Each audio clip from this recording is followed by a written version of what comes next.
Good morning, ladies and gentlemen. So my project, as Dr. Matson said, was to analyze the current policy for residency requirements in our state and to see how it might impact the supply of physicians in a state with large rural populations.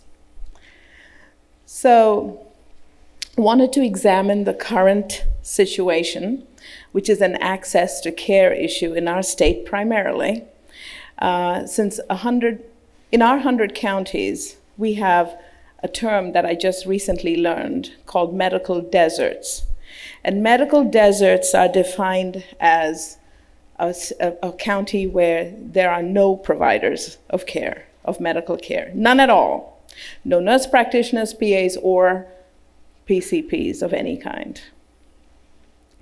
So I wanted to see if we could examine our rule that we have in the state as to what qualifies you for residency, and then look and see if it actually serves our state the best way it should. So the current rule is this. And this rule, by the way, was changed in 2011, October the 1st, 2011. This particular rule came into being.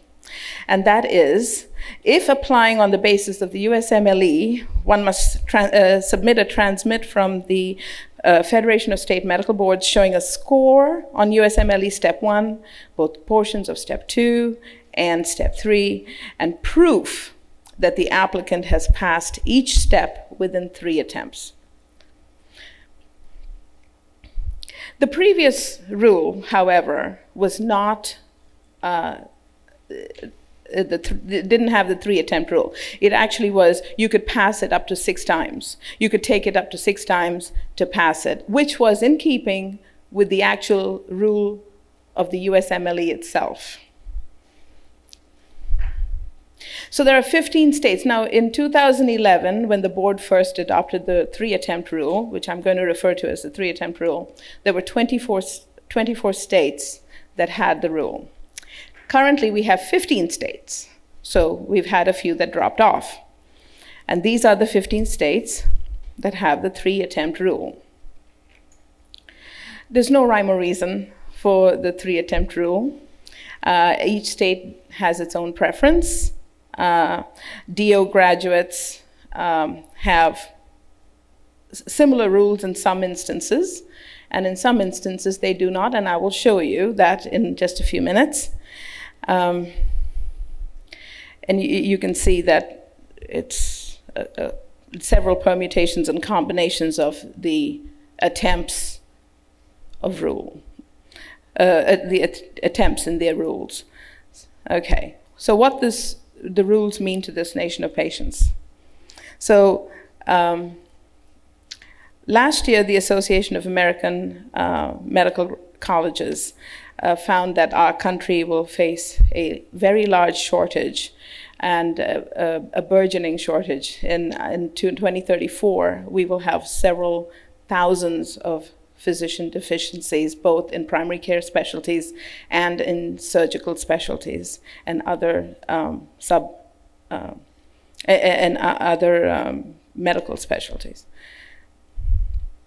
But we have, in the meantime, we have several medical school graduates who have taken more than 3 attempts at one or more parts of the USMLE, and hence they are not allowed to get into residency programs in states such as ours.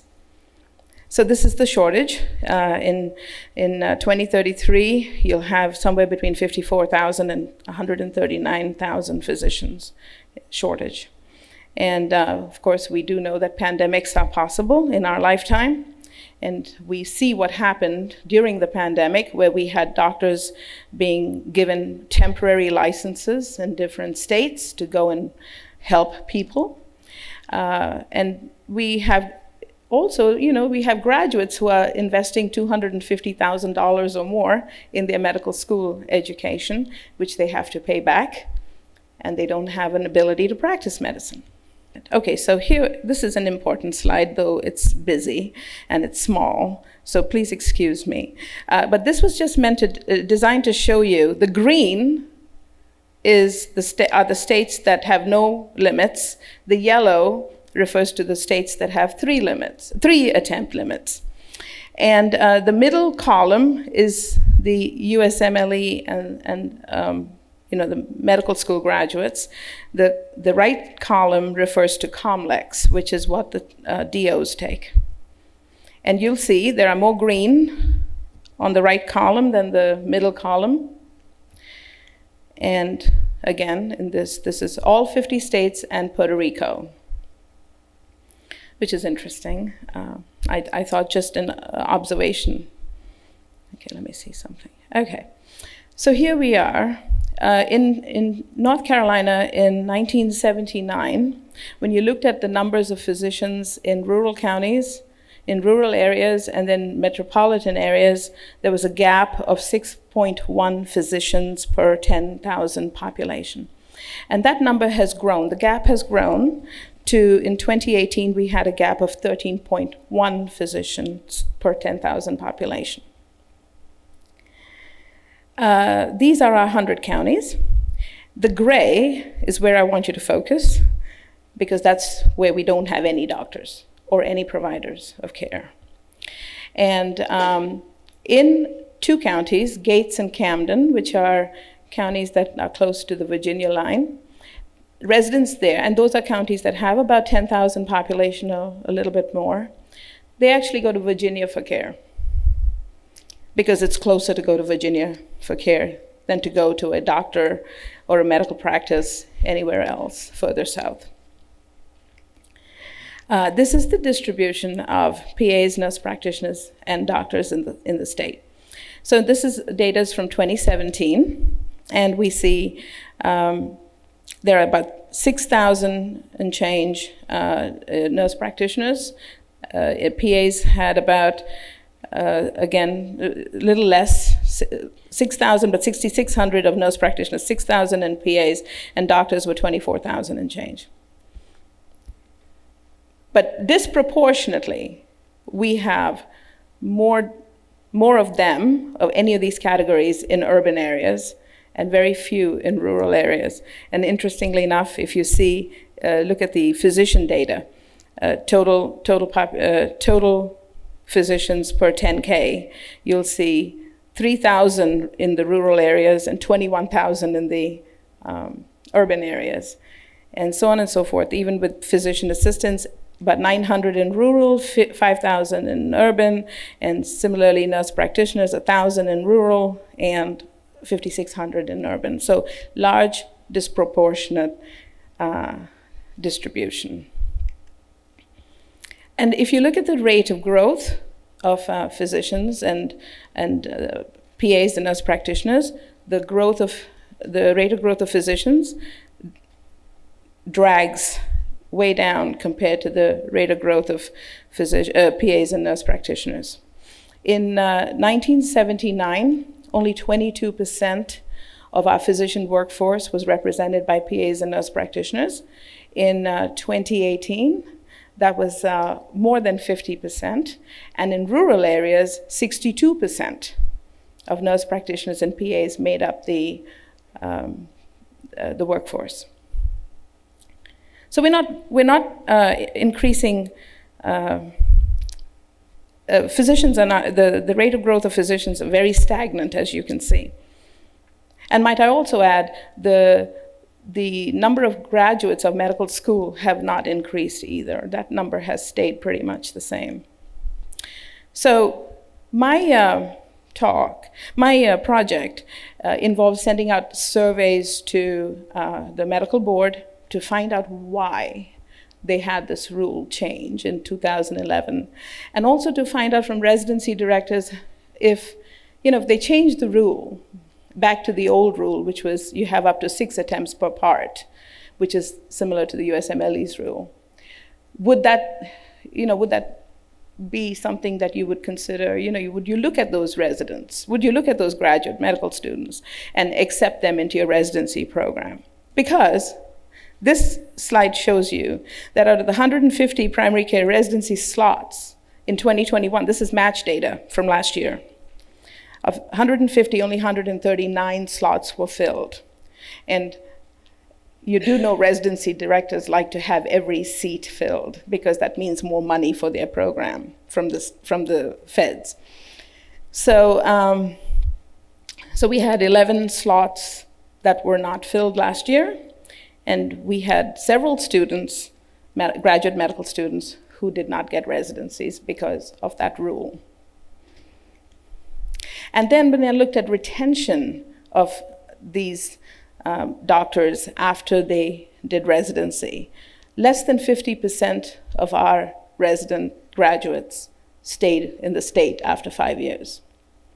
And this is by specialty, and if you look at primary care, internal medicine, pediatrics, actually psychiatry and the med-peds programs were a little above 50%, and then family practice was 50%, and then everybody else was less than 50%. And so, and then when you looked at it further, in rural areas, we only retained 3%. So this is our shortage that's predicted in 2034. We will have 124,000 physicians short. We'll be short 124,000 physicians. Of that included primary care physicians would be 48,000, specialists 77,000, and surgeons 30,000. And do remember, we are all going to retire at some point, and we won't have enough of us to take our place. So the inferences from keeping the 3-attempt rule, increasing shortage of physicians, reduction in choice of providers, and that is important because let's look at the educational qualifications. So for MDs and DOs, they have to have a 4-year undergraduate degree. They have to have a GPA of 3.5 to 4. They have to do the MCATs and have a competitive MCAT score. They get into medical school, and then they have to graduate medical school, go to residency, which is another 3 years, and only then can they hang a shingle up and practice medicine in the specialty that they chose to practice in. At that point, they have 10,000 clinical hours. PAs graduate 4-year medical undergraduate degrees. They have to have a GPA of 3.5. They get into a PA program. A PA program lasts 2 years. They spend 1,600 clinical hours. They don't do residencies, and they are allowed to practice in a specialty of their choice post-graduation. Nurse practitioners have a few different paths. They can be associate degree holders in nursing, and then they do a bridge program. And then they have to have a GPA of somewhere between 3 and 3.5 to get into the nurse practitioner program, which is a master's program. And then they have anywhere from 500 to 750 clinical hours, no residency, and they too can practice in a specialty of their choice after they graduate nurse practitioner school. So when we see our stagnant rates of growth with respective physicians, and we see how the PAs have increased and the nurse practitioners have increased, what we are essentially doing because of this particular rule, one of the many reasons for a shortage of physicians in the state, is that we are decreasing choice to our public. So they have very few physicians they can go to for primary care. So, and that is an important issue because what that does is we increase referrals because the nurse practitioner PA may not be able to handle a complex or complicated patient much like a physician can. And so that increases referrals, that increases backlogs, that increases maybe hospitalizations, and that increases delay in treatment, all of which are not good for our populations. The other point I wanted to bring up was that the supervising ability of nurse practitioners and PAs in our state. So out of all 50 states, not all 50 states have similar supervision requirements for PAs and nurse practitioners. But if we're not growing in numbers, but PAs and nurse practitioners are growing in numbers, who's going to supervise is the question. So my advocacy for change to our current 3-attempt rule was to appeal to the North Carolina Medical Board to revisit the rule and to see if we can at least go back to the old rule, which was the 6 attempts per step, in keeping with the USMLE's own rules, and then allow these residents to be monitored, look at patient satisfaction, look at other performance measures, and maybe even commit them to staying in the state for at least 5 years. Now, I'm not sure how well that'll go down, but I think it's a good idea to look at. And then follow them post-residency as well. I mean, medical board has the ability to do that because they can look at complaints, they can look at hospital privilege revocations, various measures, various metrics can be looked at as far as performance is concerned. And once we collect our data, then we can decide if we made a good decision or not. And then if we want to go back to the 3-attempt rule, we can. But what we will do in the meantime is decrease the access to care issue, you see. So with that, I would take any questions. Thank you.